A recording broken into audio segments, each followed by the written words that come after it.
In a think world this of is a power, joke? secrets, You and think I betrayal, wanted this? You one ruined moment my changes life. everything. At 30 weeks pregnant, wait, Claire please believed she was don't. building a future, until one shocking act shattered the illusion. Behind the polished image of a perfect marriage lay lies, manipulation, and a carefully orchestrated You're betrayal finally that had here. been unfolding for years. I was so worried. But when Claire finally okay uncovers now, the Dad. truth, she doesn't We break, both are. she rises. And what follows isn't just the fall of a man, it's the collapse of an empire and the rebirth of a woman who refuses to be silenced. Please, This just give me story 5 reminds us, minutes. I didn't know where else to sometimes go. the hardest truth to accept said it's is the over, one we've James. You always need to known leave. deep down. Ignoring red flags doesn't make them disappear. It only delays the moment they change everything. Walking away isn't weakness, it's courage. And choosing yourself may be the most powerful decision you ever make. If this story moved you, if any part of it felt real to your own journey, don't forget to like, share, and support the channel so we can keep bringing you more powerful stories like this. Thanks for watching. At 32 weeks pregnant, Amelia was ordered to bed rest in their Chicago penthouse overlooking Lake Michigan. A fetal Doppler on the nightstand filled the quiet room with her daughter's rhythmic heartbeat, a steady 146, 146, 146. Her husband Julian strode in. He didn't ask about her spiking blood pressure. He didn't even glance at the Doppler. He demanded to know why she'd accessed the firm's private architectural servers. It was for a confidential client, he insisted. She told him the property deed she'd found showed the Lincoln Park brownstone was owned by his shell corporation.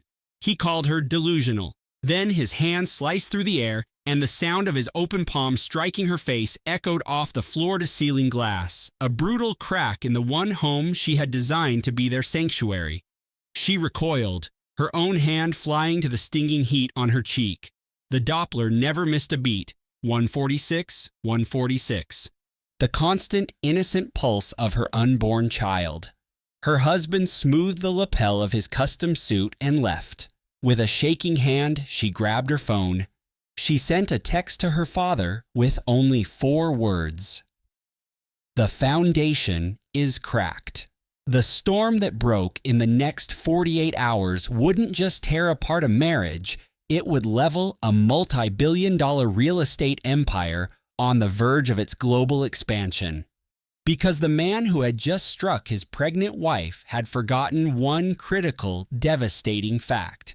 Her father was the construction magnate who had backed all his early ventures, waiting for a single, undeniable reason to tear it all down. And she had just given him one. Stay with Amelia, because the story she pieces together about the 2 years that led to that violent act is infinitely more devastating than the physical strike itself. And the empire she raises from the rubble is the part of this narrative you will never see coming. Before we continue, this story is for every person who has ever made themselves smaller to let a partner feel big, who has consistently explained away the red flags, who has clung to an ideal of a person who perhaps never existed at all. This story is proof that walking away from a life that was crushing your spirit is not a failure. It is the start of a rebirth. If this speaks to you, if any piece of this feels like a moment you have endured, witnessed, or carried in silence, please show your support by liking this video and adding a comment. Let us know which part of the story resonated with you the most. Your experiences create a lifeline for others who feel they are facing their battles in isolation. Share this with someone who needs to hear it. And if you're new here, subscribe and become part of our community. Every story we feature is for women who are ready to own their truth about what really matters. You are the reason we do this. The fetal Doppler continued its serene electronic rhythm. It remained entirely indifferent to the storm brewing in the master suite of the penthouse atop the Thorn Tower. It simply kept its steady tempo, 146, 146, 146. Amelia Thorne was 32 weeks pregnant. She was entombed in a fortress of pillows, the cool silk of her nightgown, a cruel joke against her bone-deep exhaustion. Her dark hair was coiled in a loose knot, and the stress of the high-risk pregnancy, of anxiety-fueled contractions, and of the profound biological work of building a human had carved dark circles under her eyes. The private nurses had been saviors. They learned her habits without needing to ask and brought her chamomile tea when the Chicago wind howled off the lake. A nurse named Sarah had sat with her for almost an hour last night, her quiet conversation about everyday things a warm, human buffer against the apartment's cold, integrated tech. The automated smart lighting, by contrast, was unforgiving. It bathed everything in a sterile commercial glow. Amelia was fixated on the Doppler, on the sound of her daughter's heart. 146 beats per minute, powerful, relentless, and utterly unaware of the world it was about to enter. She'd been listening to that rhythm for nearly an hour when the bedroom door slid open with a whisper. Julian Thorne entered. He was 45, fit, and dressed in the armor of a real estate tycoon. A perfectly tailored Brioni suit without a tie, an immaculate white shirt, and designer sneakers that cost more than a month's rent. His phone was already lit with a cascade of notifications. He had come directly from a zoning commission meeting. He hadn't bothered to shift gears or arrange his face into a mask of husbandly concern. He didn't offer a greeting. He didn't ask about their child. He dropped his keys in a valet tray on the dresser and gave the medical equipment a brief, irritated glance. His focus was singular, and it was hostile. "Why are you digging through the files for the Astor project?" It was not a query. It was an indictment. The opening salvo from a man who had already declared her the enemy. Amelia just stared at him. "Julian," she began, her voice thin. "The doctor says my pressure is—" "I know what the doctor says," he interrupted. "I'm asking why you're behaving like a forensic accountant, demanding access to restricted design folders. My lead designer said you were pulling server histories." "I didn't demand a thing, and your lead designer is misinformed." The air in the room grew colder. Not a sudden frost, but a slow, suffocating chill. It was the kind of pressure drop that happens right before the ground begins to shake. Julian pinned her with his stare. "Do not contradict my head of design," he said, his voice dangerously soft. It was the tone he used just before demolishing an opponent in a negotiation, a quiet that was far more menacing than yelling because it meant the outcome was already decided. "Julian, I wrote the code for that server. I know that a confidential residential project—" She paused. He looked at the Doppler, at the sound filling the room, 146. His gaze swung back to her, carrying a look she had spent 5 years learning to interpret. It was the look that meant his mind was processing variables, assessing threats, and plotting the quickest path to reasserting dominance. "You're making me look foolish," he said. "You saw a project file you didn't recognize, and instead of trusting my judgment, you started cross-referencing property records. It's unprofessional. A $5 million renovation on a historic brownstone isn't a project, Julian. It's a gift. It was a speculative acquisition. You were not meant to be involved. You are on medical leave. You used your founder's credentials to spy from our bedroom. And you are undermining my authority right before we launch the Shanghai Tower. Because you were about to use company resources to renovate a home for another woman. That is no longer your concern." The silence that followed was dense and suffocating, packed with every argument they'd ever avoided. Amelia focused on the Doppler. 146, 146. She took a shallow breath. "You're right," she whispered, feeling a small, vital part of her own architecture crumble as she spoke. "I should have asked you first. I'm sorry." She watched his expression, looking for the familiar signal, that subtle relaxation around his jaw that meant the threat was neutralized. This was their routine. She would retreat. He would become generous. The pressure would ease. Their universe would rebalance. But this time, the routine failed. "The investors are getting anxious," he said, "about your volatility, your focus. They're worried your current emotional state is a liability." My emotional state?" she echoed, her voice a ghost. "Julian, I am 32 weeks pregnant with our daughter. This isn't an emotional state. I am trying to protect this company," he said, his voice dropping to the register that meant the discussion was, for him, concluded. At least, his part was. Your instability is causing problems. Problems I have to manage on top of securing a $60 billion international partnership. Her instincts screamed, "Be still, let it pass, wait for the storm to blow itself out." She had used that mantra as a shield 1,000 times. She chanted it silently now, in her bed, 8 months pregnant, with a child whose well-being depended on her calm. But then she saw his phone on the dresser. The screen lit up. A text message preview. The words were impossible to miss. "Chloe, the marble for the master bath is divine. You are a miracle worker." He wasn't even trying to hide it. She said, "Chloe is a parasite hollowing out this firm, and you're handing her the drill." The slap came from his left side. It was not a closed fist. It was not an angry shove. It was the flat, open palm of his hand, moving with terrifying speed and connecting with her left cheek. The sound was a sharp, obscene report, a violation in a room dedicated to nurturing life. It was not a blow intended to injure. It was a blow intended to silence, to dominate, to end an argument. For 3 long, silent seconds, the world stopped spinning. The Doppler did not. 146, 146, 146. Amelia's hand drifted up to her own face, her movements sluggish, as though her brain refused to accept what had just happened. The alarm in her system shrieked. Her palm rested on the pulsing heat radiating from her abdomen, a physical anchor to the chaos. It was happening. In the humming silence that followed, Julian stood by the entryway, methodically buttoning the cuff of his shirt.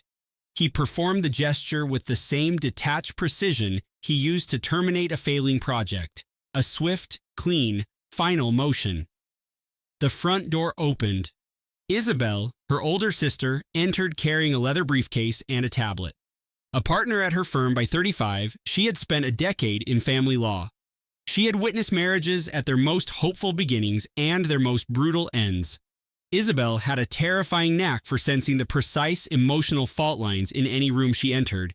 She sensed this one now. Her expression did something remarkable. It became perfectly, unnervingly still, a professional poker face locking into place for a fraction of a second before a mask of sisterly concern washed over it so quickly you might have missed it. "Julian," she said, her voice even and cool, "I'll need a moment with my sister before you head out." Julian's gaze flickered from Isabel to Clara. He picked up his laptop from the console table, his eyes carefully avoiding his wife's. He slid it into his carry-on. He walked across the polished concrete floor, pulled the heavy glass door open, and vanished. The rubber soles of his designer sneakers were soundless. The magnetic lock clicked shut with a soft, final thud. In 2 long strides, Isabel was by her side. She didn't say a word.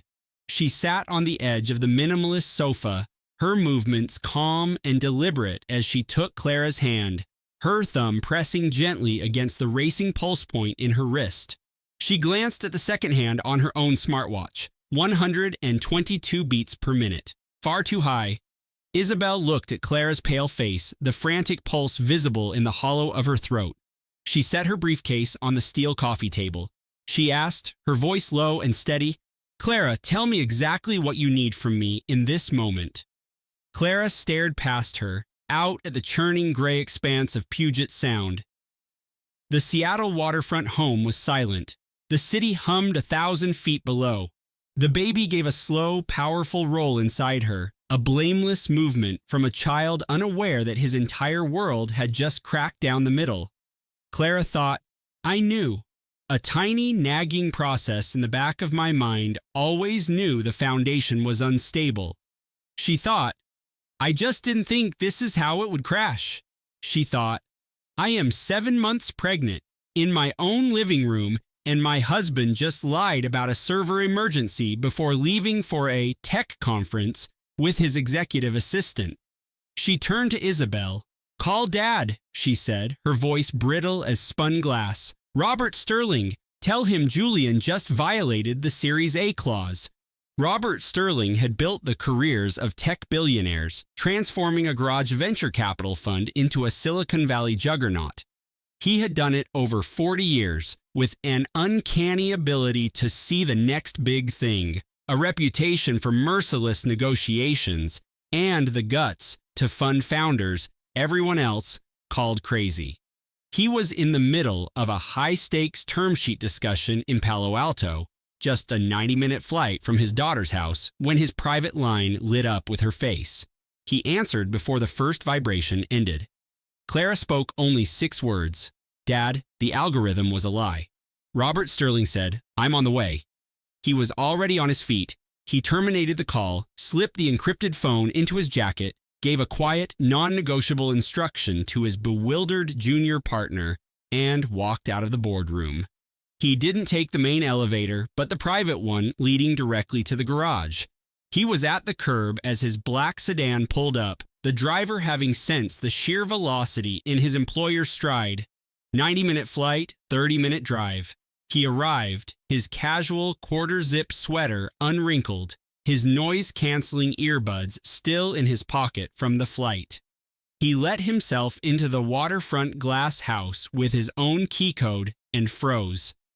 He saw his daughter's face, the fractured emptiness in her gaze. One of her hands rested protectively on the taut curve of her belly. He knew that expression, the fragile calm of someone holding the shards of their life together with nothing but willpower. He crossed the vast open-plan room. He sat on the ottoman opposite her chair. He gently took her free hand between both of his. His touch was warm and firm. She remembered being 8 years old, absolutely certain that no boogeyman could reach her as long as her dad was holding her hand. She wasn't 8 anymore, but she held on just as tightly. "Walk me through it," he said, his voice quiet, a practiced quiet that required immense self-control. It was the calm of a man who knew his daughter needed a bedrock, and he would become one, no matter the seismic fury building inside him. She told him about the smartwatch data, the late-night beta tests, the lingering scent of an unfamiliar perfume on his jacket last week, the microsecond of blankness in his eyes when she asked what it was. Her fingers tightened over her stomach as she finished. Robert stayed perfectly still. The holographic clock on the wall displayed 3 p.m., 3 p.m. "Have you had doubts before now?" Robert asked. Clara's silence was the only confirmation he required. "Never with data," she whispered. Her gaze was fixed on the tablet sitting on the coffee table, still displaying the damning biometric feed. "Not proof, it was always just a glitch in the system I couldn't identify." Robert didn't push. He waited with the patience of a man who had lived 68 years and knew that the truth of a thing doesn't unravel on a schedule. And then it started. Not as a clear narrative, but as a system crash. The kind of crash that happens when a network, strained by hidden malware for years, finally gives out and every corrupted file comes pouring forth in a chaotic, merciless flood. The phone, the first year of their marriage. He was so guarded with his R&D phone, always placing its screen down, abruptly killing calls if she entered his home office. One night, she'd gone to the kitchen for water around 2 a.m. and saw the blue light under his office door. Julian was on the sofa, bathed in the screen's glow, swiping through an encrypted app with the cool, analytical focus of a developer debugging code.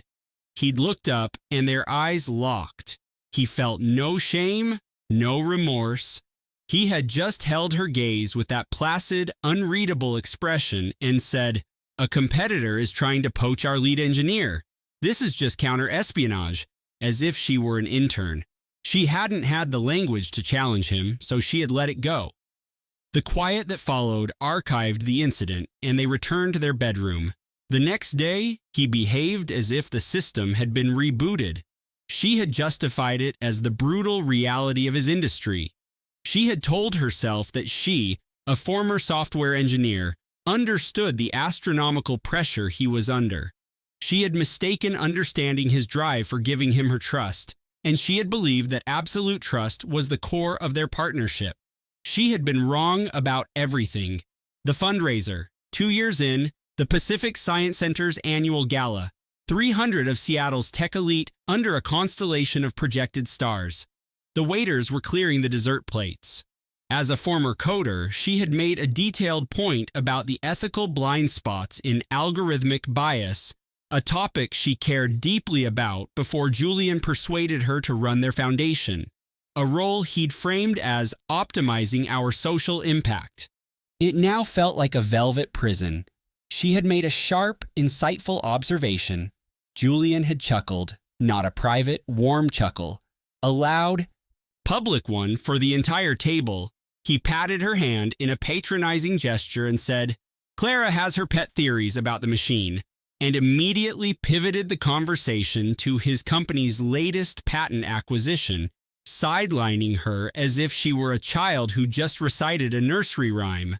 300 people in the room.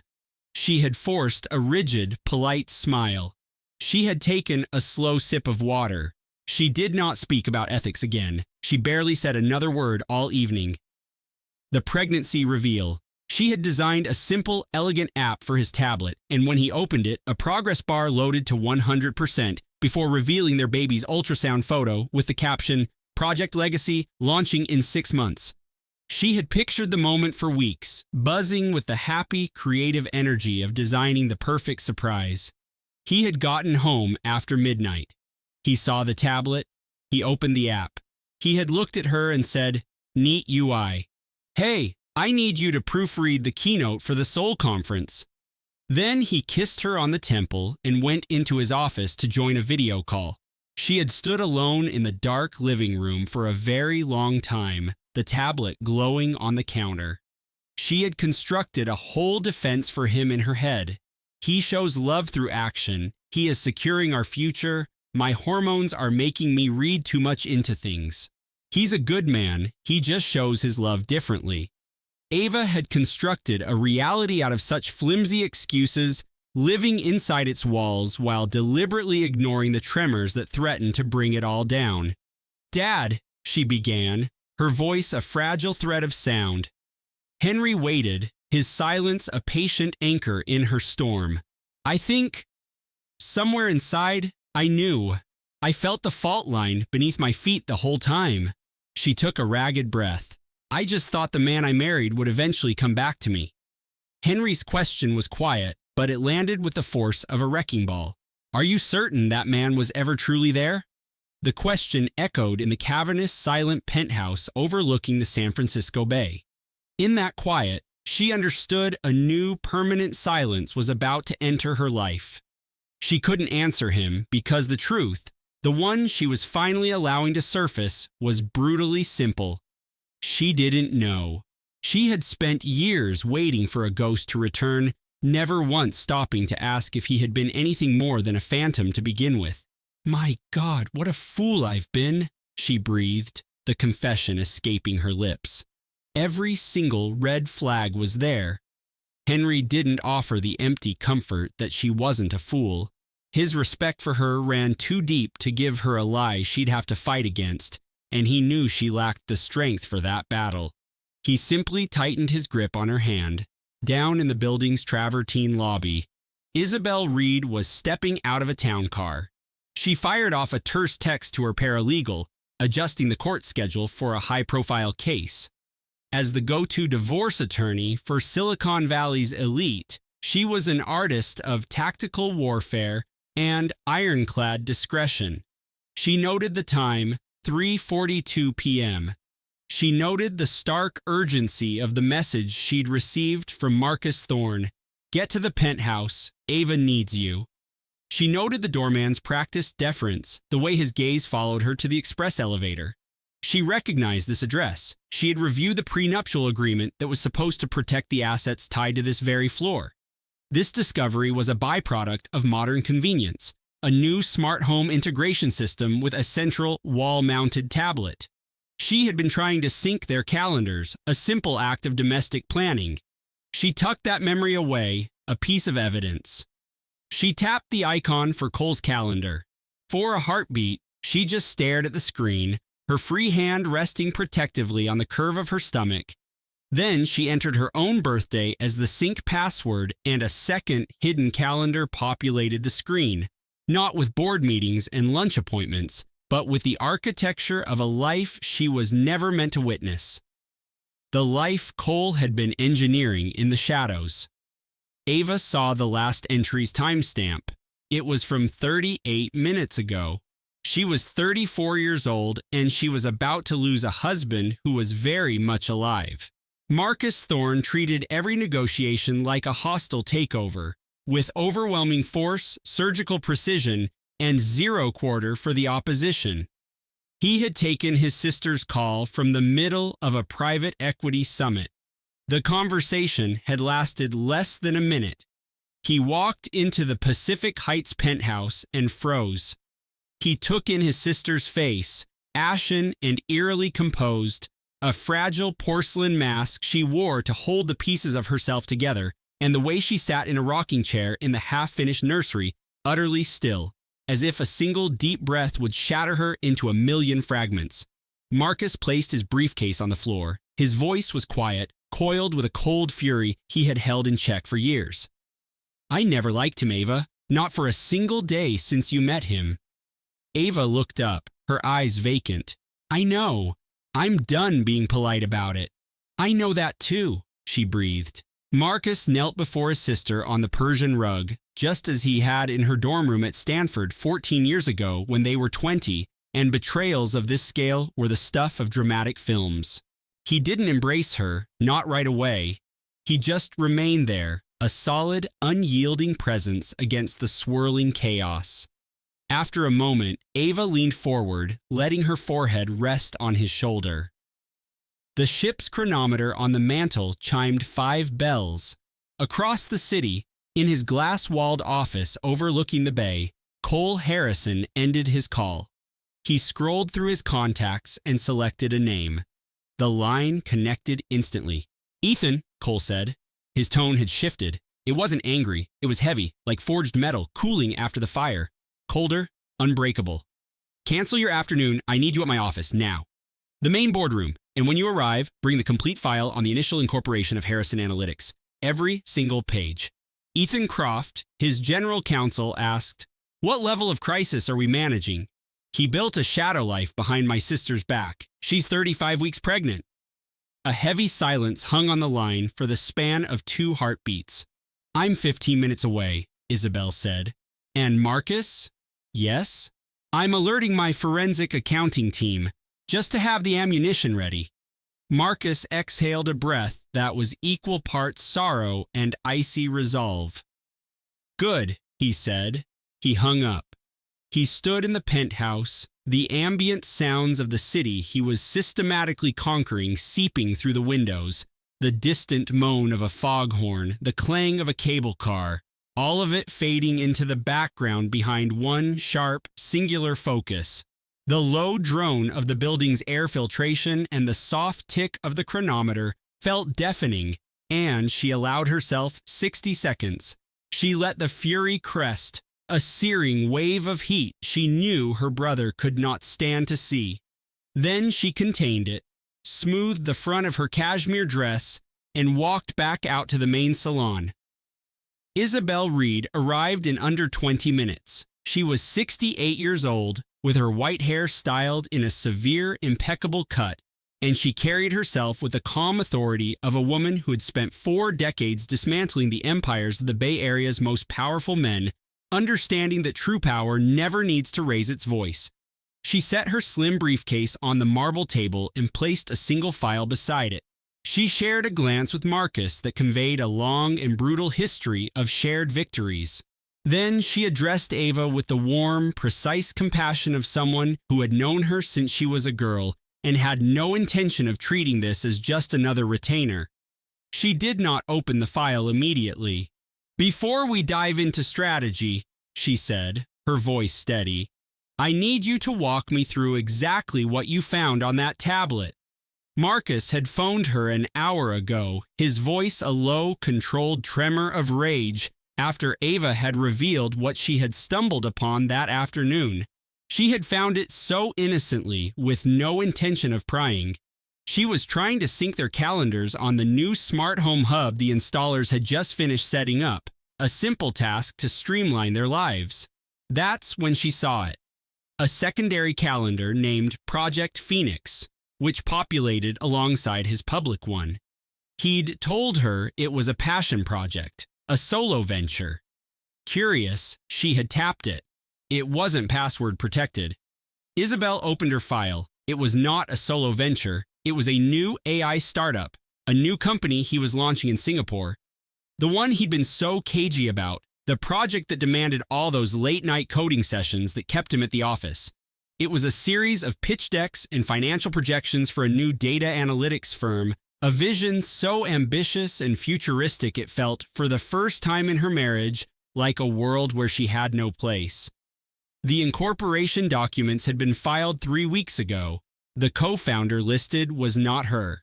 She recognized the bold, decisive slash of his signature anywhere, the aggressive cross on the C of his first name.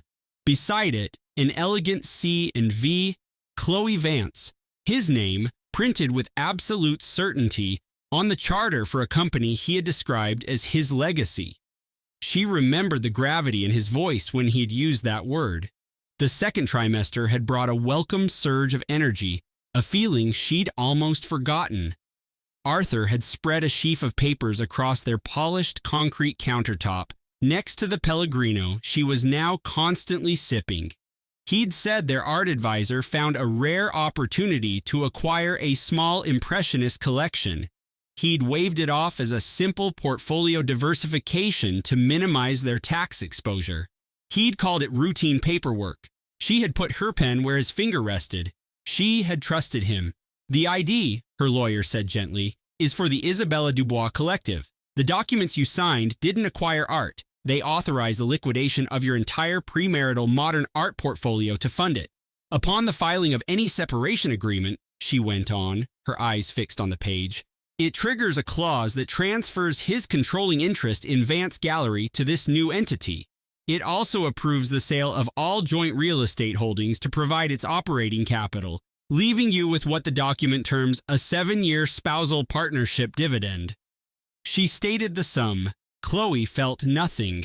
Furthermore, it redefines marital assets, Eleanor continued, to exclude all art acquired during the marriage and any future gallery commissions. Works that, under your prenuptial agreement, are jointly owned, 50-50. The nursery across the hall was quiet. Liam, her brother, stood by the window, his knuckles white as he stared down at the street. Her brother was gazing out at the vast Manhattan skyline. He said it was our legacy, Chloe whispered. It wasn't a question. It wasn't an accusation. It was the flat, dead sound of a fact settling into place. The sound of a person accepting a truth so complete it burns away all feeling.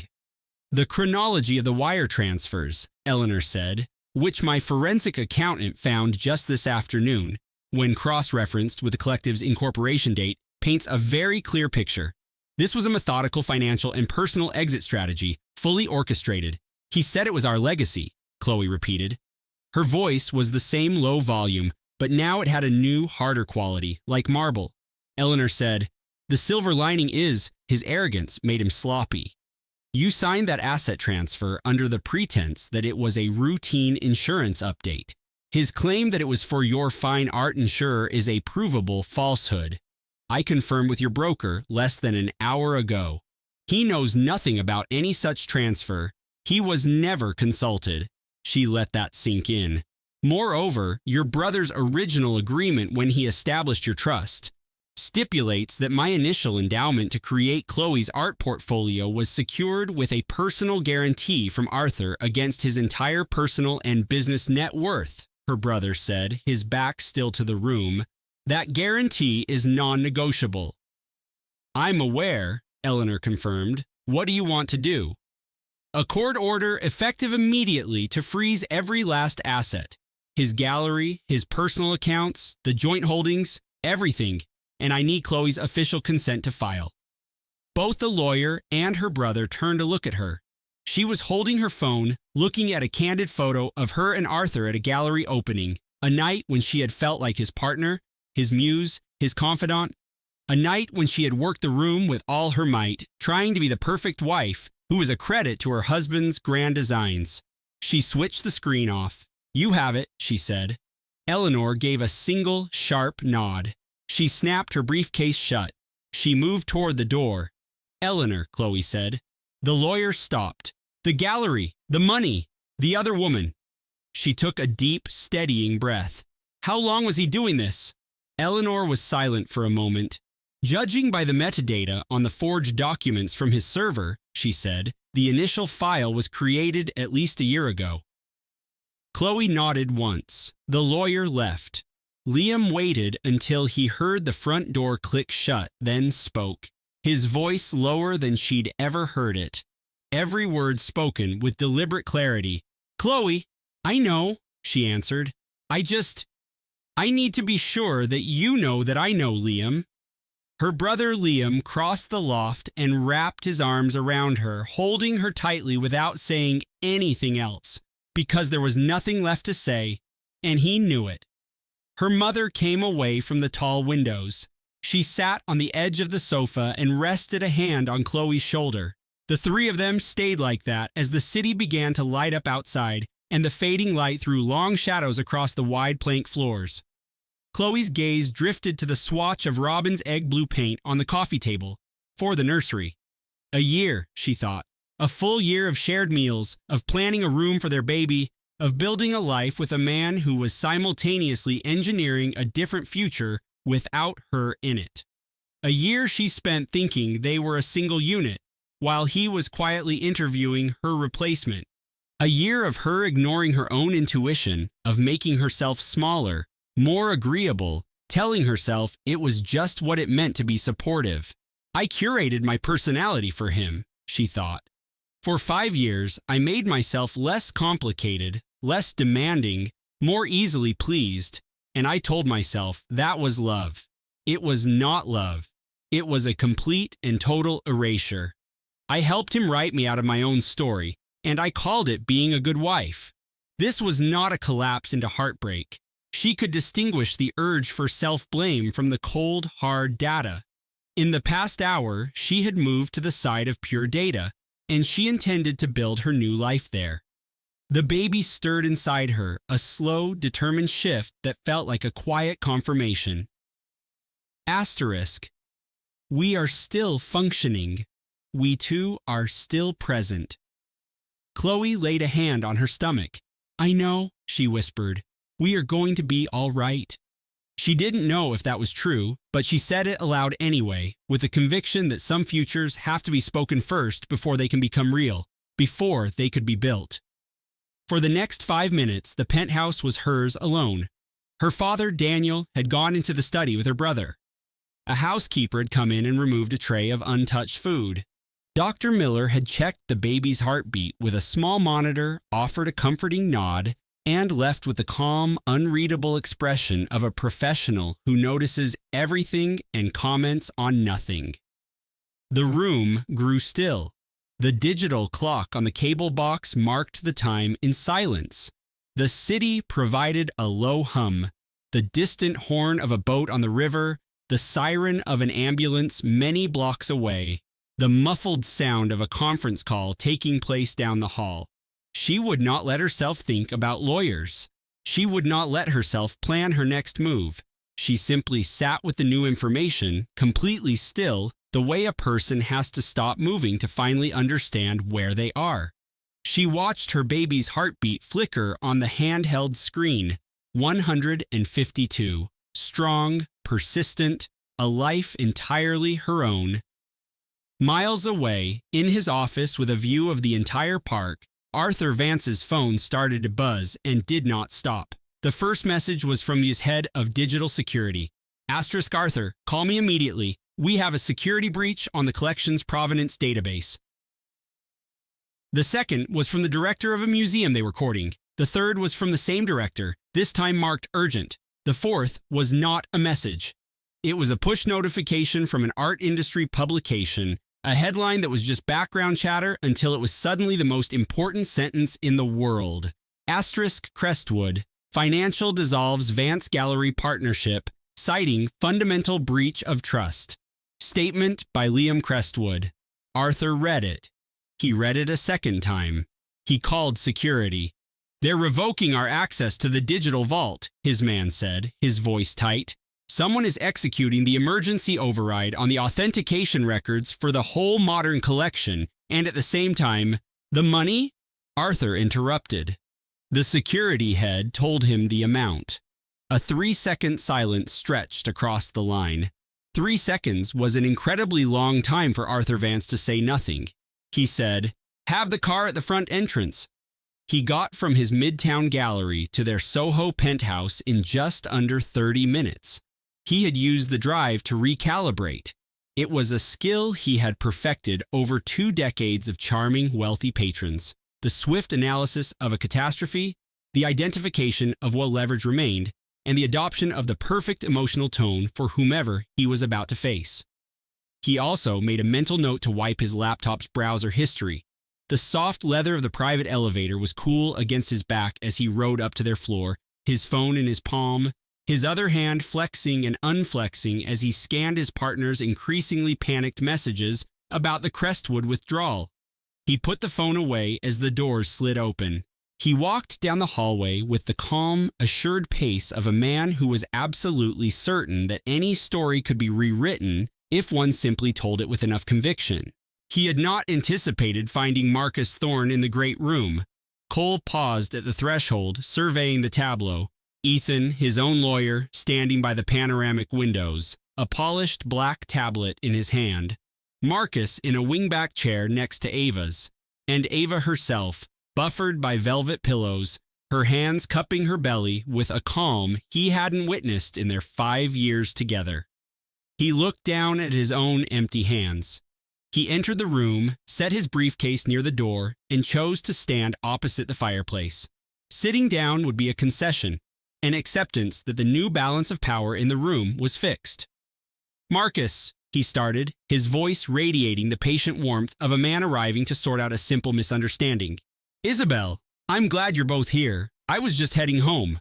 Ava and we've had a ridiculously stressful few weeks. I just want to make sure everyone has the complete context before we—" "What part of the context do you think we're missing, Cole?" Marcus asked, his gaze locked on the screen of his tablet. Cole's jaw tightened, a barely perceptible flicker. Ava's been under an immense amount of strain. The pregnancy, launching the new gallery. The pressure at work. It's been overwhelming for both of us. We had a silly argument, and I let it get away from me in a way I deeply Alistair. Claire's voice was quiet, but it cut through the air with the precision of a surgeon's scalpel. No tremor, no heat. He looked over at her. She said, "You opened the guest cottage in the Hamptons." The silence that followed was dense and suffocating. Alistair's eyes flickered to the smart home control panel by the door. He had installed the state-of-the-art system himself. It had never occurred to him to check the alert preferences on her master profile. He was certainly checking them now, in his mind. She saw his brain whirring, running the calculations. She used to find that quicksilver intellect, that raw processing power, so alluring. She watched him compute the variables, assess the exposure, and start to formulate a new narrative that might just salvage the situation. "Claire," he began, his voice dropping into a lower, more intimate register, the one he used for late-night deal closings in their box at the opera, in all the gilded cages he had built for them. It was the voice she once thought was the sound of their future being built. "Whatever motion alert you think you saw this morning, we are not negotiating this," she stated, her tone absolute.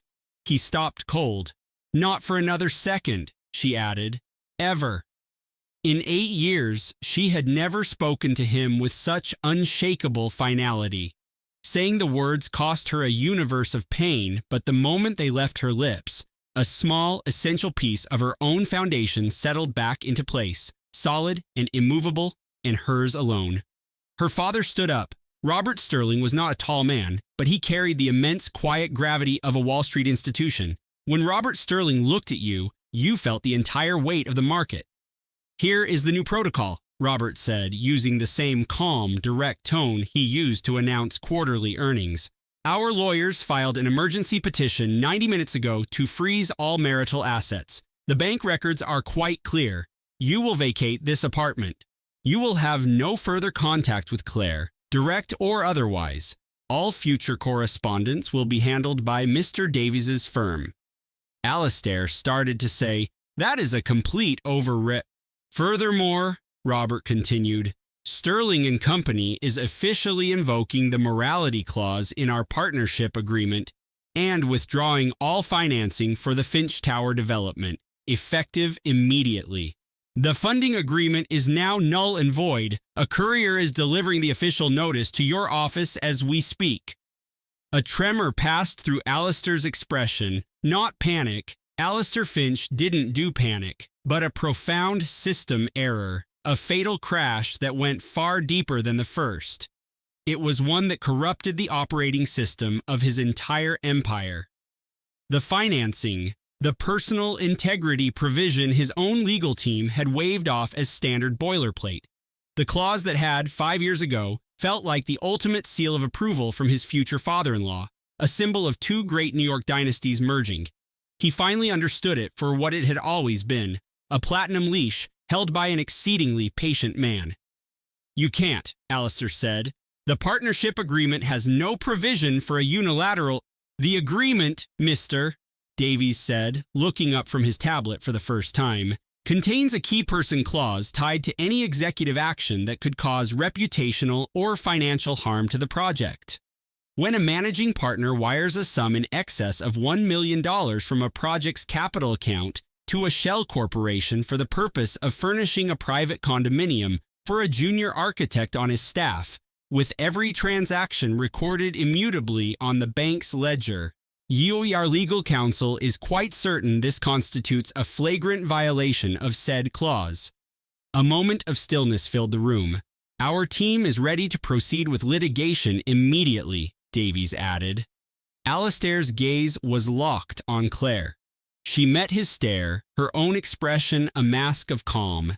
He could not find a hint of triumph or pain in her eyes, only a resolve that was harder and more enduring than either emotion. She was like a city planner watching a scheduled demolition from a safe distance, fully aware of the building's imminent collapse, but entirely clear of the dust and debris. I deserved better, she thought, and the idea felt elemental and solid and true. From the very beginning, I deserved so much more.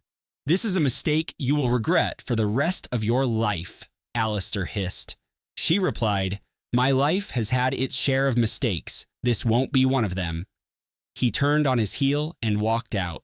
The heavy apartment door clicked shut behind him. A bouquet of perfect white peonies sat on the hall table. No one moved to look at them. They remained in their crinkling paper, their sweet fragrance filling the sunlit living room, their petals already beginning to brown at the edges. The housekeeper entered less than a minute later. She had clearly been waiting just outside. She placed 2 cups of steaming tea on the table beside the sofa. Her gaze moved from the peonies to Claire, then to Claire's father, Robert, before she asked in the quiet tone of someone who has seen a story reach its inevitable end, "Well, is it finished?"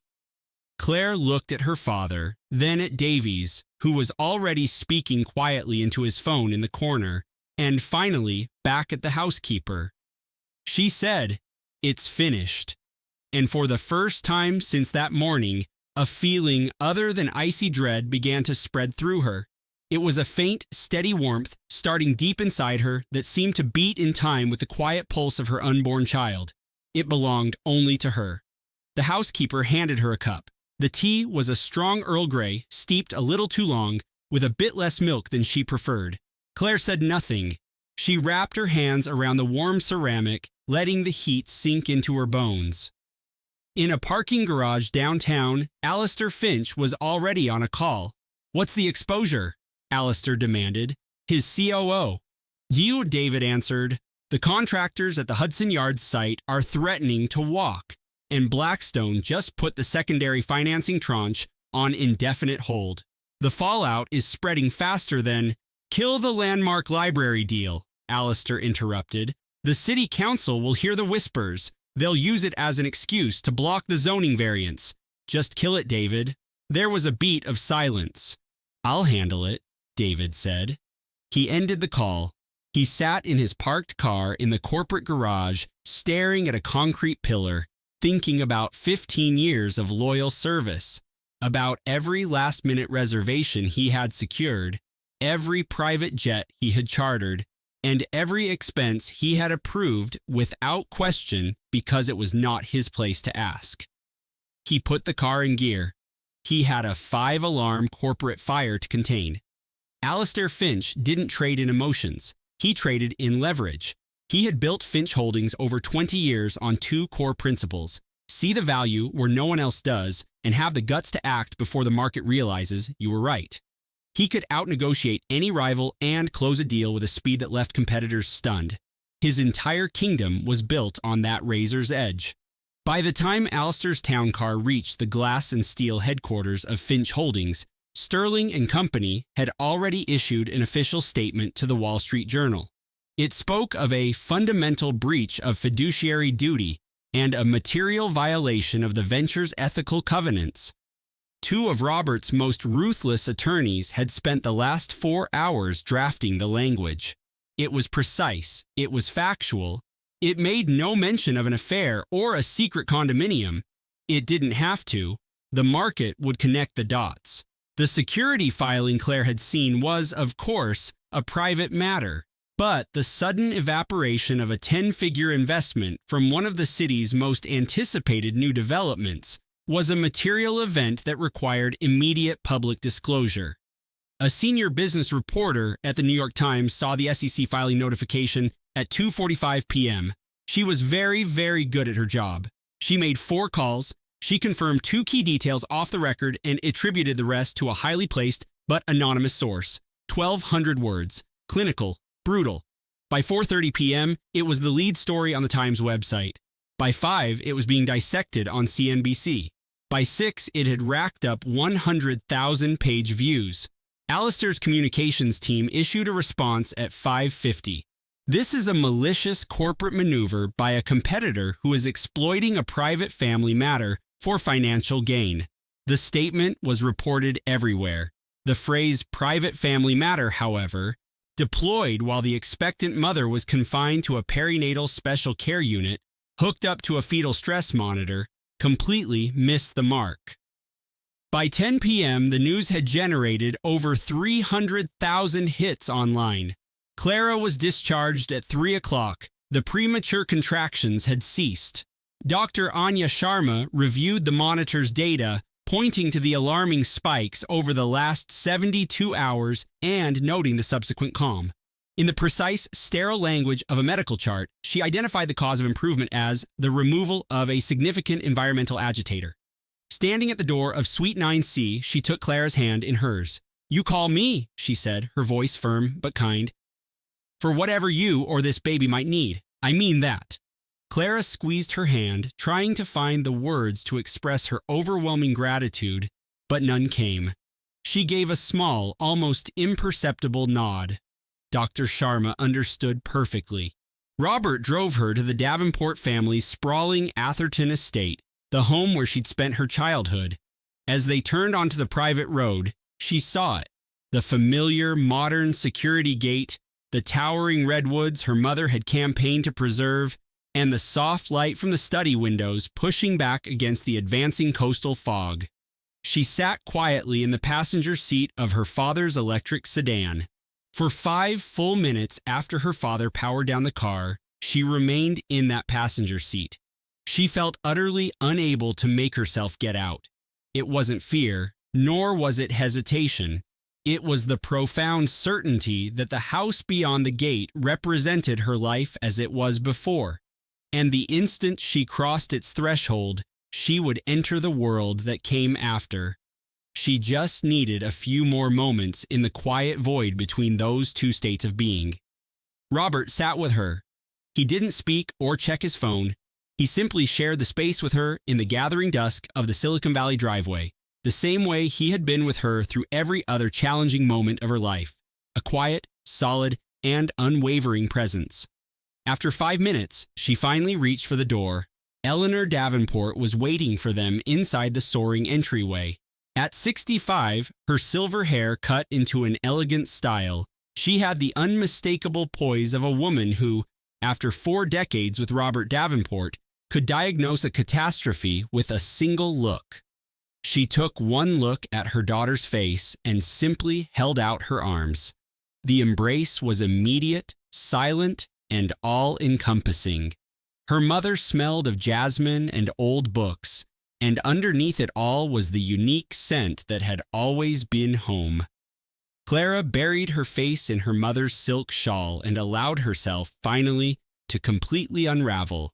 It was not a loud or theatrical breakdown. It was a silent disintegration, the kind that happens when you've held yourself together with sheer force of will and have finally reached the only sanctuary on earth where such an effort is no longer required. Eleanor just held her. She didn't rush the moment or offer empty platitudes about everything being okay. She was far too perceptive and pragmatic to make promises about a future her daughter could barely even contemplate. She just held on. Once the initial surge of sorrow passed, they went to the kitchen. Eleanor put a kettle on for some tea. The room smelled exactly as it always had. The familiar slate gray cabinets, the expansive view of the rolling Santa Cruz Mountains through the floor-to-ceiling windows, and a small platter of cheese and fruit set out on the quartz island. A small gesture of comfort Eleanor always provided when someone in her family needed something real to hold on to. They sat down together. They did not speak of Ethan. They avoided any talk of lawyers or the inevitable financial chaos. Instead, Eleanor launched into a long, amusing anecdote about a conflict with their community board over a new kinetic sculpture for the garden. A ghost of a smile touched Clara's lips. It was a beginning. Across the bay, the mood was entirely different. The atmosphere in the main boardroom of Sterling Ventures was so strained it felt physical. Ethan was present, along with his 3 senior partners, his head of communications, and his top 2 corporate attorneys patched in on a secure video feed. There was no chaos. Ethan would never permit chaos, but there was the brittle, charged silence that falls when brilliant people fully comprehend the extent of their vulnerability. The news that the Davenport Innovation Fund was divesting from their flagship AI project wasn't, in itself, a fatal blow. Sterling Ventures had the reserves to absorb the financial hit and, with some quick maneuvering, could secure new lead investors. The catastrophic damage was in the signal it sent. The Davenport family does not simply withdraw from a 10-figure tech investment without an ironclad reason.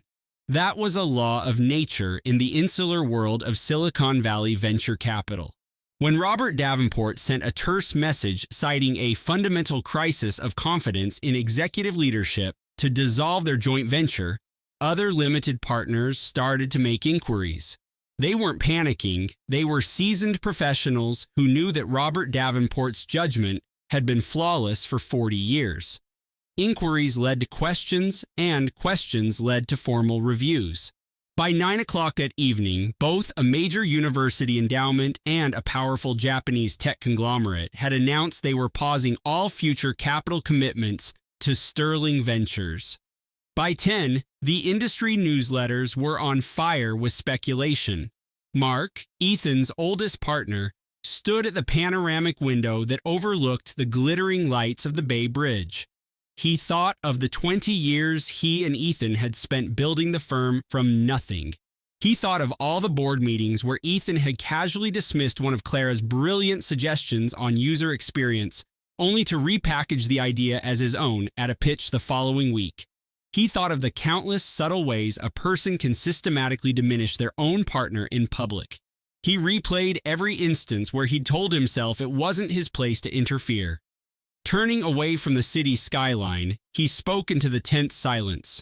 His voice was calm, filled with the certainty of a man who had just realized his integrity was worth more than his equity. Ethan, this isn't a messaging problem. You have to face the architecture of what you've built here. The air in the boardroom became even heavier. Ethan just glared at Mark. The stare was icy, calculating, and contained a threat that didn't need to be spoken. He said, "You're off the Genesis fund, Mark." Mark collected his laptop bag from his chair and his jacket from the rack. He gave Ethan one last look, a look of immense disappointment for the man he had once admired and now couldn't recognize. "I can live with that," he said, and turned and left. The heavy glass door slid shut with a soft hiss. Nobody moved. Ethan turned back to the massive interactive data screen that dominated one wall of the room. He intended to pull up the projections for a new biotech investment. "We move forward," he ordered, his voice a perfect imitation of control. His hand was perfectly steady, but his thumb twitched on the touch interface, sending the display into a chaotic zoom on a portfolio sector bleeding red, the lines of loss looking like a deep arterial wound across the screen. It looked like a fatal flaw in the system. Not one person in the room dared to say a word, because no one wanted to be the next to state the terrifyingly obvious. Miles away, in a stylish Hayes Valley loft, a woman named Isabel sat on her velvet sofa, her face illuminated by the glow of her laptop. She was 29. She had been, or had told herself she had been, the tense of it all suddenly feeling incredibly fragile.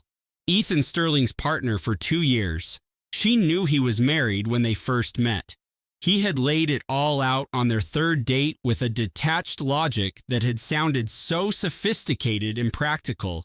The marriage was a strategic alliance between two tech dynasties, emotionally over for years, kept in place only until a series of complex family trusts could be resolved. A business arrangement. She had believed him. She had believed all of it. Now she was looking at a contract he had insisted she sign that very afternoon. She recalled his urgent phone call, his voice tight with a kind of pressure she had never heard before. "The new advisory agreement needs to be executed today," he had pressed. "Just sign off on the special purpose vehicle. It's to protect your firm's capital."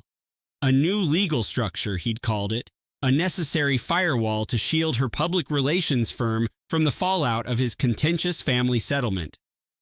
She stared at the agreement on her screen, at the dense indemnification clause she'd almost ignored. Some persistent, nagging gut feeling had prompted her to run the final draft through an AI contract analysis tool she used for her clients before signing. Now she saw why. He wasn't trying to protect her firm. He was trying to make it his legal shield. The carefully constructed reality she lived in had just imploded. Chloe let the chilling truth seep into her consciousness, a cold weight settling deep within her. She opened an incognito window on her laptop. She looked up the senior partner at Sterling Vance Law, a relentless litigator named Anjali Sharma she'd read about in a Forbes feature. She found her private number.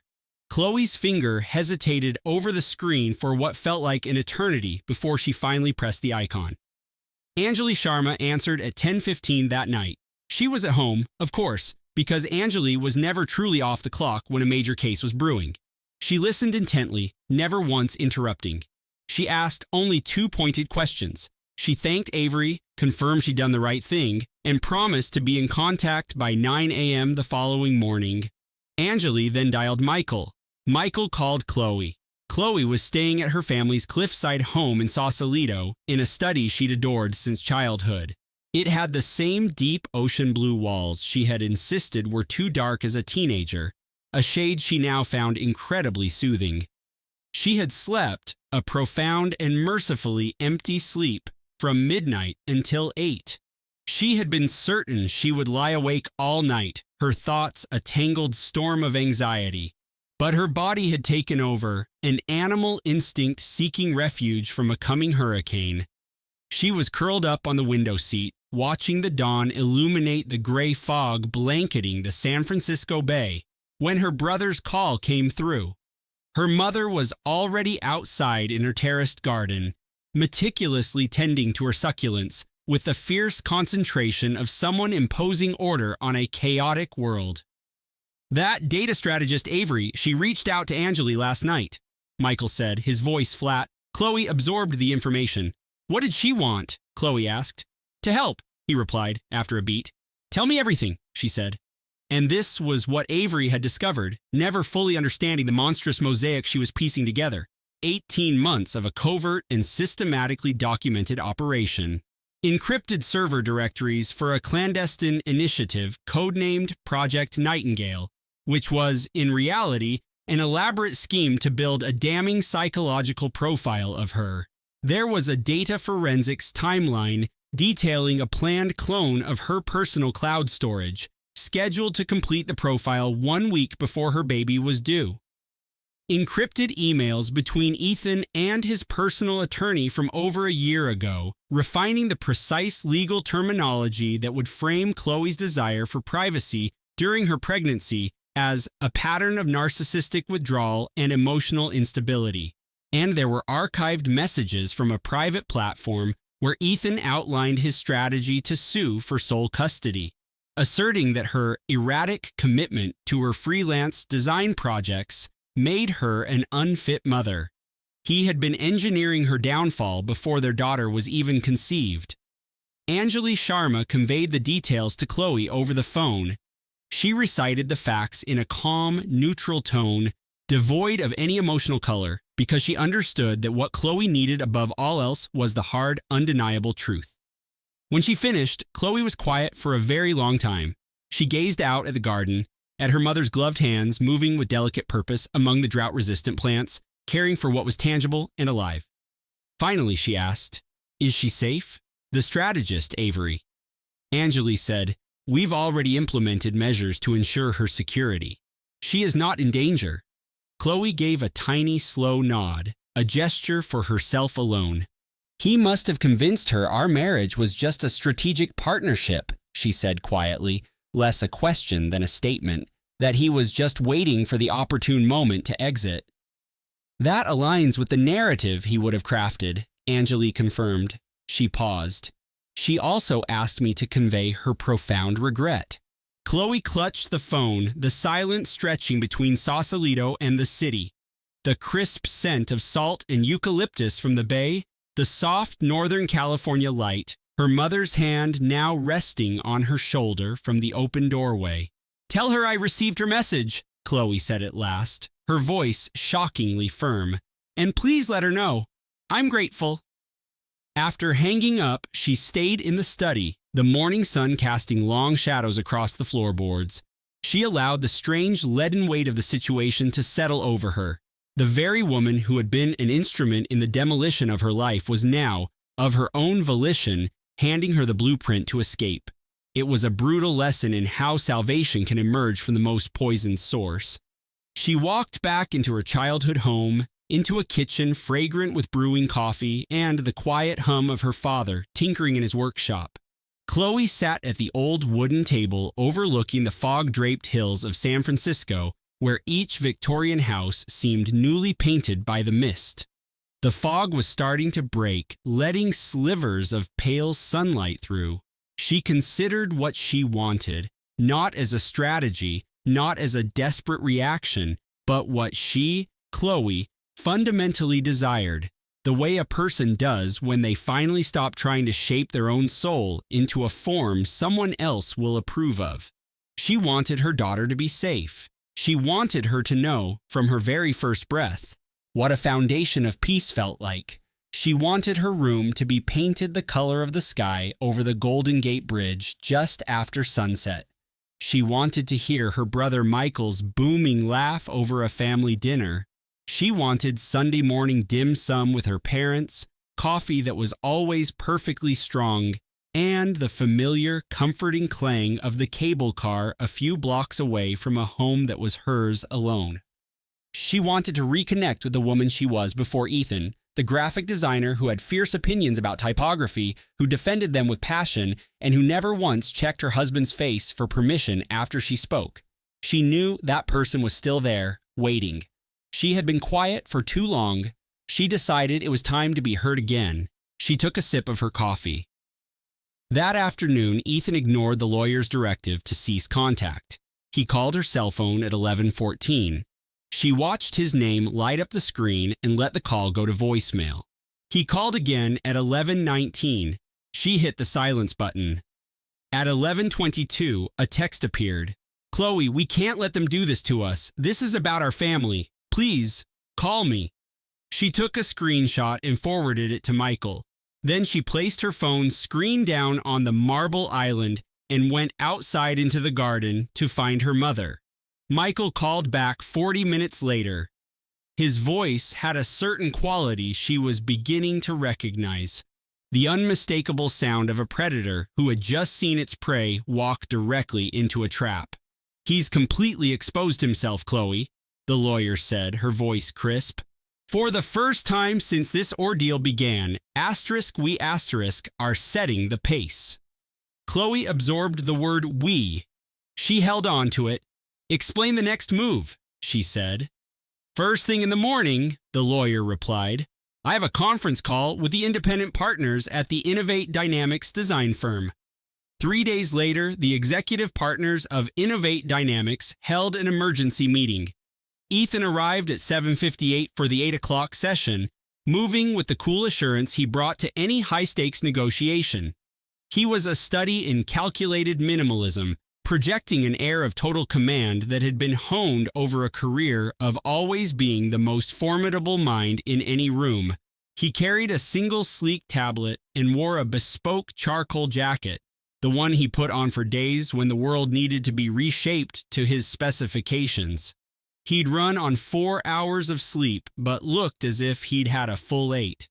He passed through the etched glass doors of the conference room and froze. The entire layout of the room was wrong. 3 partners he counted as his staunchest allies were arranged at the very end of the expansive mahogany conference table, far from their designated places. They found themselves seated next to 2 of the company's most steadfast angel investors, men he'd always seen as relics, not visionaries. This new seating chart was no accident. It was a clear signal that anyone versed in corporate power plays could decode instantly. It was the setup for a verdict, a meeting held not to deliberate but to declare. Ethan Vance was a master of this game. "Robert," he addressed the board's chairman, "what's going on here?" Robert Miller was 74, a man who had steered the tech giant through the dot-com bust and the rise of mobile computing. His expression was a study in practiced calm, the result of weathering so many storms he'd grown immune to their turbulence. "It's your company, Ethan," he replied evenly. "Have a seat." The meeting lasted 2 hours and 17 minutes. For the better part of the first hour, Ethan controlled the narrative. He was poised, sharp, and brutally logical, having come ready for a fight. He characterized the recent press leaks as a smear campaign orchestrated by rivals. He described Clara's legal filing as a tragic private matter, the actions of a wife under incredible emotional distress, and he swore it presented no real danger to the company's bottom line. He argued that taking a sabbatical would be interpreted as an admission of guilt by the market. The board members listened without interruption. Then the venture capitalists began their inquiries. Their questions were precise, like surgical instruments, citing specific blockchain transactions, transfers to a shell corporation named Project Lyra, server rental contracts with an unknown entity based offshore, the exact date of a hasty revision to his post-nuptial agreement, and a massive liquidation of crypto assets into a private, untraceable wallet. They had everything. Somewhere in the second hour, it dawned on Ethan that this information hadn't been collected in a panicked rush. It had been compiled with forensic precision by experts who knew exactly where to look and who had been granted unlimited access to do so. He knew, in that gut-wrenching moment, who had granted that access. After 2 hours and 17 minutes, the board voted, 7-2, a mandatory indefinite sabbatical, pending a comprehensive third-party audit of his R&D budgets and encrypted communications to be conducted by an outside firm. The Chief Technology Officer, Maya Singh, was named interim CEO, effective immediately. A statement for the press, already drafted and approved by multiple legal teams, was scheduled for release at 4:15 in the afternoon. Ethan left the boardroom at 4:23. He crossed the soaring, light-filled atrium he had helped design, a testament to steel and glass that he had willed into existence, walking past young coders who suddenly became engrossed in their screens and senior developers who found their whiteboards utterly captivating. He moved past the interns, whose eyes dropped to the polished concrete floor with rehearsed swiftness.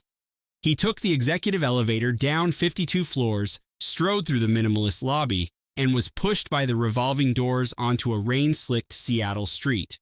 A pair of tech journalists, bloggers he had courted for favorable coverage for years, were waiting. They didn't ask any questions. They just raised their cameras and recorded the involuntary clench of his jaw, his driver bringing the Tesla around with unseemly speed, and the undignified scramble of a man whose entire identity was built on projecting absolute confidence, now fleeing the very tech campus where his name was once spoken with reverence. Clara was unaware of any of these details. She was on her knees on a painter's drop cloth in a spare bedroom of her childhood home on Bainbridge Island, putting together a crib. Her brother, Leo, had dropped it off that morning, proclaiming that building something from scratch is way better for the soul than stewing over something that's busted. It was made of pale birchwood with clean Scandinavian lines and simple angled legs. The scent of new wood and linseed oil filled the space, a smell that seemed perfect for the task of building a new beginning. Leo was supervising. This mostly consisted of him perched on a stack of moving boxes, strumming a beat-up ukulele and offering a running commentary of truly awful suggestions.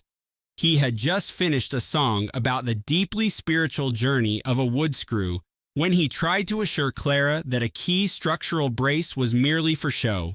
"Claire, I am 95% certain that's just an aesthetic choice," he had said with complete conviction about a part clearly marked as critical in the diagrams. But his presence and his terribly cheerful music was making her laugh. It wasn't the managed, polite laugh she used at tech conferences and investor dinners, but a real one, the kind that bubbles up from a place you'd forgotten about and catches you by surprise. It was the most genuine she had felt all week. It was, by far, the highlight of the week. By 6 o'clock, the job was done. The crib stood by the window, its natural wood glowing in the soft evening light. One of the dowels was just a fraction of an inch off center, a permanent monument to their 15-minute debate over the instructions, which had obviously been designed by a maniac. But it was solid. It was complete. It was ready. Leo stepped back, wiping his palms on his jeans. "We built that," he announced, with the honest awe of a man who had just witnessed a miracle. "You gave me the wrong hex key 5 times, Clara reminded him. "I was providing creative friction. It's a sophisticated management philosophy," he shot back. Clara ran her hand over the smooth birch, admiring its pale grain and its single, tiny imperfection. The baby gave a slow, powerful roll against her ribs, a quiet acknowledgement of the day's labor and the changing world outside the window. Clara laid her hand over the spot. A deep tension in her shoulders, a weight she had carried for so long she'd mistaken it for a part of her, began to dissolve. Leo saw the shift in her face. He didn't say a word. He just came and stood in the doorway next to her, and for a moment they both just looked at the crib in the twilight. The thing they had made. The thing that was waiting. Her mother, Eleanor, found them like that a few minutes later. She stopped at the threshold, her gaze taking in the scene, the new crib, her 2 children, the feeling of quiet victory that filled the room. She watched them for a long moment, a woman looking at something more precious and fragile than she had let herself hope for. "Have you decided on a name?" she asked, her voice soft. The list Clara had kept on her phone was gone, wiped clean 2 nights ago. Every name on it felt like it belonged to a different life, a different woman. She looked at the crib. "Rowan," she said, "for my dad." Eleanor made a quiet, sharp intake of breath, not quite a cry, but something very close. It wasn't a grand announcement, just a statement of quiet certainty. She nodded once. She looked at the crib one last time. "He would have loved that," she said, her voice gentle but strong. He would have been so proud. That night, Clara was awake in her old bedroom at 2 in the morning. It wasn't anxiety or dread. It was the sharp, lucid calm of someone who knows their life is being fundamentally altered, but can't yet make out the new landscape. She thought of the car restoration bill she'd found in his desk drawer for a vintage Porsche she had never seen. She thought of the service invoices with another woman's name and a downtown address listed on every one. She thought of Ethan that morning, carefully straightening his $1,000 jacket. And she thought of 6 years spent methodically sanding down her own edges, making herself quieter, more agreeable, less of a threat. She thought of the dinner party where she'd let a venture capitalist mansplain her own master's thesis back to her. She thought, I was so terrified of the person I was becoming in his orbit. I was afraid that if I stayed, I would just fade away, that eventually there would be nothing left of the woman I was. And then the next thought, the one that was growing louder now. But I am becoming this person instead. She laid a hand on her belly. Her son shifted, as if in agreement. It seemed staying up at 2 in the morning was a habit they already shared. She breathed in. She stood her ground. The post-nuptial agreement was challenged in court 1 month after the discovery. Clara's new lawyer, a woman named Davies, built her case with the quiet ruthlessness of a chess champion. The invoices for the secret car were the first move. The fintech advisor who had supposedly validated their asset distribution was revealed to be the CEO of a startup secretly funded by Ethan's offshore company. For an advisor to be legitimate, they must be impartial. The claim that their family wealth manager had signed off on the last-minute changes to the prenup was debunked by the manager's own travel receipts, text messages, and a sworn affidavit confirming he was out of the country and had never seen the document. The portfolio of crypto wallets, which Ethan had sold to a tired and pregnant Clara as a futuristic savings plan, was revealed for what it was in encrypted chats between him and his crypto broker, where they discussed the best way to shield the assets. So she wouldn't dig any deeper. Ethan's legal counsel was a juggernaut, a team of top litigators from a powerhouse San Francisco firm backed by a legion of paralegals. Miss Sharma was simply more cunning. A judge granted an injunction, freezing all contested assets until a complete forensic audit could be performed. Avery's divorce filing cited the terms of their original prenuptial agreement, a contract written 6 years prior by a woman who believed she was building a life with an equal partner. The tech firm's board of directors initiated its own internal inquiry. Their findings, drafted in the sterile, detached language of corporate crisis management, cited material misappropriation of company funds for non-business-related acquisitions. Ethan's temporary leave was officially upgraded to a termination. A settlement was reached. It was orchestrated quickly and mercilessly through proxies. On one side were Ethan's personal attorneys and the crisis management team he'd hired. On the other, the board's legal team and, observing from afar, Miss Sharma. The whole affair was settled in 8 days. Ethan's forced departure was made public. He left with a severance package that was an insult to his tenure, silenced by a non-disclosure agreement that was unbreakable. Michael Davies was named the new interim chief executive officer. Michael called Eleanor himself to tell her the news. His voice was professional, efficient. Just before he hung up, he said, "I should have said something sooner. I saw things over the last year, irregularities in the capital accounts that didn't add up. I let it slide. I'm sorry." Eleanor told him, "You said something when it mattered. You went to the board when it mattered." A long silence passed between them. "Thank you for that," he said, his voice heavy with genuine gratitude. "I really mean that." "I know you do," she said. And she did. The shadow corporations were dissolved, their assets liquidated. The company began to stabilize under Michael's steady hand. Alistair's father, an early partner in the firm, quietly sold his entire equity stake. He never made a public statement on the matter. He didn't have to. Eleanor found an apartment in the West Village. She found it with her mother on a bright autumn morning, walking along streets she hadn't explored in a decade. She'd forgotten, after 8 years, of Marcus's minimalist glass and steel world, how much she missed the soul of a city like Seattle. The old brick buildings of Pioneer Square, the fog-draped waterfront, the little independent bookstores with worn wooden floors. Her new sanctuary was a spacious corner loft in a converted warehouse in the Soto district. It had exposed brick walls, massive timber beams, and a wall of original paned windows that bathed the space in a soft, gray light. The view was an urban tapestry of train tracks and the distant hum of the port, but it was a view she had chosen. She claimed the space. She painted the main accent wall a shade called Pacific Deep. It was a rich, complex teal. Her sister, standing in the middle of the half-finished room that Sunday, remarked, "You know, this is almost the exact color of the velvet curtain at the old concert hall." Ilara looked at the wall. "Is it?" she asked softly. "A perfect echo," her sister confirmed. Nothing more needed to be said. Some harmonies are self-evident. She assembled the cello stand herself in the corner that caught the best light. It was a beautiful mahogany model she'd coveted for years, and it had a tiny imperfection in the wood grain near the base. She considered exchanging it, but then decided against it. It was solid. It would hold her instrument securely.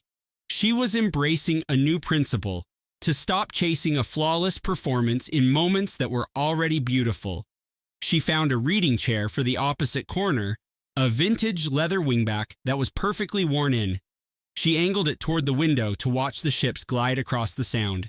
She sat in it for the first time on a quiet Tuesday morning. Alone in her new Seattle loft, she looked at the space she'd curated for her future: the waiting cello, the comfortable chair, the deep teal of the wall visible just beyond her sheet music.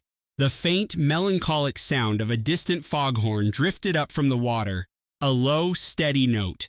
A feeling settled in her, not a grand crescendo of victory, but something quiet and resolved. "I wrote this. This is my score." It was a perfectly composed thought, and she held it gently, letting it fill the silence with everything she needed in that moment. She began seeing a therapist on a Wednesday. Dr. Albright was in her late 60s with a mind like a diamond and a calm, understated presence that could absorb any emotional storm. She had a way of guiding people through their own internal labyrinths without ever making them feel lost. She never treated Ilara like a puzzle to be figured out. Her compassion was genuine. She would listen, ask a deceptively simple question, and then let the answer resonate for the entire week. In their third meeting, she observed, "It's fascinating that your gift for composition never vanished. You simply stopped allowing yourself to hear the music." Ilara considered that for the next 7 days. She remembered a fundraiser for the symphony, how she'd remained silent during a debate about the influence of minimalism on modern orchestration, a subject she had written her thesis on. She thought about the 5 years she had performed a muted, more restrained version of herself. "I knew the counterpoint," she realized. "I always heard it. I just started to believe I wasn't meant to play it." In their 5th meeting, she said, "I need to find the woman I was before I met Marcus." That woman had a fire in her and was never afraid to write a dissonant chord. Dr. Albright asked, "And where do you think she is?" Ilara replied, "She learned to be quiet, but I know she's still in here." Dr. Albright smiled faintly. "Oh, I'm quite sure the symphony never ended." Serafina sent a single devastating email. Just a few paragraphs, clinical and efficient. Ilara read it once, sitting on a packing box on a Thursday morning, her coffee going cold. After she finished, she blacklisted the email address and deleted it from her inbox. She never read the message again, but she saved a PDF of it to a thumb drive. Some evidence needs to be preserved, even if you're not ready to present it. On a video call with Maya one night in September, Ilara said, "You know what I can't stop thinking about? The artist I was before him. She was so bold. She had these huge, complex ideas about harmony and rhythm and just put them out into the world without apology. "So what happened to her?" Maya asked, her voice a warm anchor. Elara paused. "I think I started editing my own compositions before I even wrote them because it felt safer," she confessed. "I told myself I was being collaborative, that I was just being a supportive partner." A moment passed before she added, "I'm orchestrating her comeback." Maya's voice was bright with conviction. "I never believed for a second she was gone, just waiting backstage for her cue to come out and take a bow." Elara breathed out a long, shaky sigh. "Yeah." The silence that followed was comfortable, layered with a lifetime of trust. "Yeah," she repeated, her voice barely a whisper. On a crisp Tuesday in November at 7:16 a.m., Elara Vance gave birth to a son. The labor had stretched on for 19 hours. Her sister, Maya, was by her side for every single one. She was a quiet strength in the chaos, a presence that demanded nothing. She knew instinctively when to offer a sip of water, murmured reassurances when the pain crested in waves, and applied firm, unwavering pressure to Elara's back when it felt like she was breaking apart. She simply existed. She had done this before for the people she loved in other sterile rooms, and she understood that the most important part you can play is that of a steadfast witness. The evening before, she had arrived with a canvas bag containing 3 different kinds of electrolyte drinks, a thermos of chamomile tea, a biography of a female biochemist she had no plans to read but found inspiring, and a small carved wooden whale from a market downtown. She announced the whale was for the baby, but was also serving as her personal spirit animal for the duration, a piece of logic Elara found completely acceptable. She established a small base in the waiting area, sending text updates that were, in every instance, unbreakably optimistic. Completely powerless and with no code to write, Marcus paced the hallway. He moved with the restless, contained energy of a man who had built an empire by controlling every variable, now confronting a situation that was entirely analog and beyond his influence. In essence, he walked with intense focus and achieved absolutely nothing. Back and forth on the polished floors of the maternity wing for 18 hours. The nursing staff quickly mapped his route, moving around him with practiced ease. They brought him fresh coffee twice without being asked, which he accepted with a slightly baffled gratitude of someone unaccustomed to being cared for without an agenda. Marcus was not in the delivery room. Elara had made it clear he would not be. The divorce was proceeding. Their lawyers were handling all interactions. There were strategic, logical reasons for his exclusion. The emotional reality was far more simple. Lying in the birthing suite around 4 a.m, in that strange, lucid space that can arrive in the middle of a physical ordeal, a thought became clear. There is no one in here who requires a performance. There is no one in here I need to impress. There is no one I have to make myself smaller for. There was only the work and the person she loved most. And then a sound, sudden and piercing and indignant, as if Rowan himself was furious about his own unceremonious arrival. As if he had been launched into this new reality, found it immediately substandard, and felt the urgent need to lodge a formal complaint with the raw, unfiltered force only a newborn can summon. Maya laughed, a sound that was rich and immediate and full of relief. It was the laugh of someone who had been holding her breath for a lifetime, waiting for a particular chord, and had finally, at last, heard it resolve. And in the next moment, she was crying freely and without shame, right there in the delivery room, the tears of a person who has guarded a fragile hope for so long and has just been given permission to finally let it go. Maya Vance cried in that room without a trace of self-consciousness, and it was one of the most beautiful things Elara had ever seen. Marcus was permitted to enter.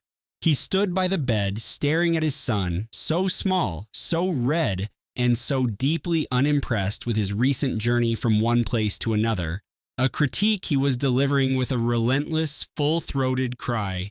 His expression fractured in a way Elara had never, in her 36 years of knowing him. It was a transformation unlike anything I had ever witnessed. His entire bearing shifted, the controlled precision of his features dissolving in an instant. The armor he had spent 3 decades forging, the unreadable poker face of a tech CEO, the analytical way he approached every problem, the entire intricate operating system of Marcus Thorne just crashed. He was reduced to the most basic human state. A father looking at his child for the first time. "Well, hello there, Rowan," he whispered. Rowan offered no reply. He had come into the world with a list of demands already prepared, and while they were not yet in words, they were being communicated with astonishing clarity. This was a child born with an undeniable point of view, and he was intent on making it heard. Marcus sank into the chair next to the bed, reaching for his wife's hand. His eyes, however, never left his son, his face completely unguarded. There were no firewalls up, no strategic calculations. In the months that followed, Ilara began to recompose herself. It wasn't one dramatic, sweeping crescendo or a highlight reel of successes, but the slow, patient process of true healing. It was 3 measures forward and 2 measures back, with unexpected silences and quiet triumphs she often didn't recognize until they were long in the past. Amelia returned to her career in September when Oliver was 9 months old. It wasn't to the sprawling museum where she'd once been a rising star, but to a boutique art consultancy she co-founded with 2 colleagues from her post-grad days, women she had slowly lost touch with during her marriage. The gulf had widened so subtly that she hadn't noticed she was on an island until the tide had gone all the way out. But when she finally reached out, her words clumsy with the weight of reviving a past self, they were just there, instantly, without a single inquiry about the silent years. The consultancy's first quarter was promising. The second was exceptional. She kept her standing appointment with Dr. Reed every Tuesday. Over time, she realized the topics she was bringing him were changing. She was no longer dissecting the wreckage, the digital files, the deception, the sterile negotiations, but was instead mapping out new, quieter landscapes, the person she was becoming, her vision for the next stage of her life, the new self she was carefully constructing, which was not a restored version of the old one, because you can't walk through that kind of inferno and expect to come out without the scent of smoke on your skin. And she had at last stopped trying to wash it off. She was not the person she had been before Marcus. She was someone who had weathered a cataclysm. She was someone who had been forced to learn things she would never have willingly studied. She was someone whose identity had been reshaped by circumstance, not by choice. She was, as she grasped one Tuesday afternoon in Dr. Reed's quiet office, more fundamentally herself than she had ever been before. The thought of dating never crossed her mind, not that year, not for a while. She understood that not for a while was a statement about timing, not a permanent foreclosure, a distinction she was careful to honor. The Pacific Heights brownstone over many months became entirely hers, in the way that only the gentle, repeated motions of life can make a space your own. She discovered which bay window caught the first hint of morning fog and which one was best for watching the sunset over the Golden Gate. She mastered the art of her favorite herbal tea, knowing it was perfect if steeped for exactly 3 minutes. She learned that Oliver, in his crib, that seemed a little too vast for his small frame, slept best with the distant, rhythmic clang of the cable car and a sliver of light from the hallway stretching across the oak floorboards. She understood these things in the way you understand what is deeply, undeniably yours, entirely hers. Daniel and Sophie started coming for Saturday morning breakfast. These visits over time became the compass by which she oriented her weeks. The rustic charm of her brother's kitchen, Sophie's calming presence, and Daniel in the bay window seat, bouncing Oliver on his knee with a natural skill that suggested a lifetime of fatherhood instead of just months of being an uncle. Oliver learned the sound of his laugh early on, the way infants absorb the frequencies that signal unwavering comfort and safety. He would crane his neck toward the sound of Daniel's footsteps on the stairs, toward that familiar cadence of Marcus Thorne saying his name. She brought it up just once, her voice barely a whisper, to Daniel as they sat in the living room after Sophie had left one Saturday. "He knows your laugh." Daniel said, "Of course he does, Amelia. He adores you." She didn't say anything more. She just held that truth close, the way you cling to a long-awaited landmark after a brutal journey. On a crisp Thursday morning in November, a year after the discovery, Amelia Thorne sat at the small marble table in her San Francisco home and sipped a tea that was absolutely perfect. Willow was sitting in her small rocking horse, a well-loved antique that Clara had found in a dusty Portland shop, its paint chipped in a way that spoke of a happy history.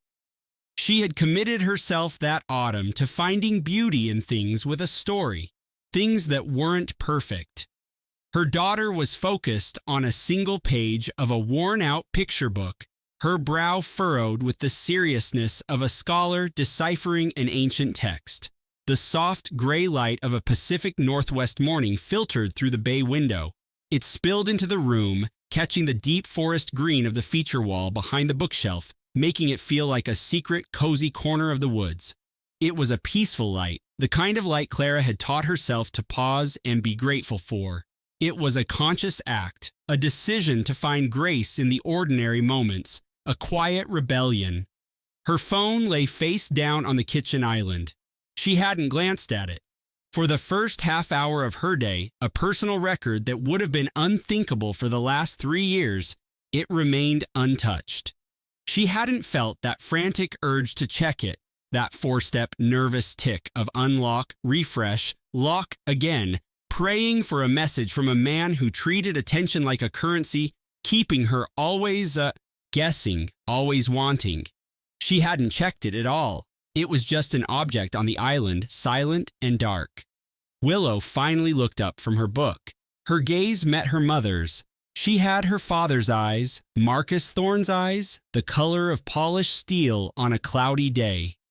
But she had Clara's smile, a smile that could hold 1,000 different feelings at once, and she was never shy about showing them. She set the book down beside her on the floor. She held out a tiny, soft hand. She placed it, palm flat, against Clara's face. It was a gentle touch, the way a child touches something precious, with honest wonder and no ulterior motive. It was the touch of someone who hadn't yet learned that the world expects you to armor your heart, the touch of a daughter for the person who was, in that single moment, her entire universe. Clara let her eyes drift shut. She focused on the delicate, warm weight of her daughter's hand against her skin. This same face, which had once been dismissed with a glance of cold disinterest, was now the recipient of pure, unconditional love. And in that quiet moment, with the soft morning light on her eyelids, she understood that this was the true shape of recovery. It wasn't the spectacular triumph, not a nomination for a major literary award, or a glowing review in a national paper, or seeing Marcus's latest tech venture fail. It was this simple, profoundly perfect morning. She remembered the home office, the cold glow of the laptop screen as she stared at the hidden folder, the file named Project Nightingale, the sickening lurch in her stomach as she saw the airline tickets, the transcripts from their own smart speaker, the receipt for a rare first edition book intended for someone else. Her hand flying to her mouth to stifle a gasp. She remembered sitting in her packed car for 10 whole minutes, needing every second before she could turn the key and drive away toward her new life in a new city. The vast, terrifying distance between the woman frozen in front of that screen and the one sitting here now. She thought about the marriage contract and the 5 years of subtle manipulation. The slow, calculated dismantling of her artistic confidence by a man she had trusted with her soul. She thought about building Willow's crib on this very floor with her sister, both of them crying with laughter at the confusing diagrams. She thought about the two in the morning feedings, humming lullabies in the armchair next to the beautifully imperfect rocking horse in the forest green room. She thought about her agent calling to say, "You're not building a nest, you're building a fortress." In the 3 weeks since her obstetrician had looked her dead in the eye and said those words, Eleanor had replayed the moment 1,000 times. She saw her brother, Liam, on the phone from his law firm, his voice calm and methodical as he laid out the first steps before she'd even managed to explain the whole story. She finally understood that the foundation for her new life was already poured. She thought, I just needed to find one damning architectural blueprint to finally give myself permission to build on it. A tiny foot pressed against the inside of her ribs, a flutter that was insistent, immediate, and entirely hers. Eleanor opened her eyes. She stared down at her own rounded stomach, a visible, tangible reason to demand nothing less than a new world. Eleanor smiled. It wasn't the curated, placid smile she had perfected for charity galas and Marcus's insufferable investors, the one she used for the delicate, unending task of managing a powerful man's pride. It was the other kind, the one that starts in your bones and shows up on your face without asking. The baby, apparently content with this, settled back into a gentle roll. She turned her attention back to a bowl of fresh raspberries. Eleanor picked up her tea. Outside the window, the distinct energy of a Chicago morning was gathering force. The city's unique symphony began to build, the rhythmic clang of the L train a few blocks away, the sharp, clean wind whistling off the lake, and the murmur of 1,000 lives moving toward their purpose. It was the sound of a world that didn't need her to be smaller, that wasn't asking her to be an elegant accessory. A world that was simply moving forward and had a space just for her. She sat with her tea and her unborn child in the cool lakefront air. She thought about Liam, who would text her later, because Liam texted her every single day with the kind of no-nonsense reliability that proved real support wasn't in grand declarations, but in unwavering presence. She thought about her Saturday call with her grandmother, with Nana Rose in her quiet, sun-drenched garden, her roses blooming against a picket fence, a constant source of gentle strength. She thought about her new art consultancy firm and the proposal for a corporate client she had due on Friday, and the audacious, vibrant collection she had curated late on Tuesday night. After a bout of insomnia, she had been on the floor of her living room, city lights reflecting in the glass of framed prints, her own instincts for composition flowing from her heart onto the proposal slides. She was creating something she loved, on her own terms, without once pausing to wonder if the choices were what a man like Marcus would approve of. She thought, I remember who I was, the version of herself she had archived, the decisive one, the one with an unapologetic eye for disruptive artists, the one who brought the gavel down on her own acquisitions. She was not the same woman she was before Marcus. She was someone else, forged by everything, by the devotion she had invested so freely and the faith she had placed so completely, and by the 7 years and the black tie fundraisers and the damning note on the back of the blueprints and the nursery and the 3 in the morning glasses of water and the exposed brick of her new apartment and the tea that was finally steeped exactly the way she liked it. She was made of all of it, and she was more herself than she had been in a decade. The baby kicked, a sharp tap against her hand. This was a new development. Her child had opinions about the angle she was sitting and wasn't afraid to voice them. Point taken, Eleanor said. She shifted in her chair. With a slow drag of her spoon, she swirled honey into her yogurt, arranging raspberries on top in a perfect circle. This was her new ceremony. Morning light poured through the tall windows, illuminating the dust motes dancing in the air of her airy loft apartment overlooking the lake. Everything felt calm, deliberate, and more than anything, hers. The tea had cooled to a perfect warmth. Miles below, Chicago hummed.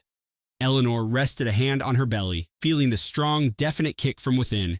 She was here, in the quiet heart of the future she was creating for them, the one she'd claimed, the one she had built from the rubble of an immaculate betrayal, and she let herself feel completely and profoundly at peace there.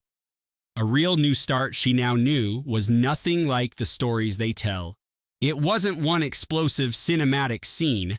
It wasn't the day the locks were changed on the penthouse, or the day the news of Marcus's affair with his lead architect Isabel rippled through their social circle, or the day he was forced into a buyout by his partners. It looked like this: sunlight on a wood floor, the scent of Earl Grey tea, and the silent vow of the new life growing inside her, a life that would carry her own family name, with the absolute certainty of a person who had never learned to apologize for taking up space. It looked like staying. It looked like being right here, in this ordinary morning, completely herself, with no act to put on and no one's mood to placate but her own and her baby's. No softer, more palatable version of herself was required in this space. It looked like this, exactly like this. Closing statement. This story was carefully imagined, written, and reviewed by our team with the simple goal of sharing resonant human experiences and meaningful life lessons with our readers. Every piece is crafted to remind you that your journey is valid, your strength is immense, and the next chapter of your story is always yours to write.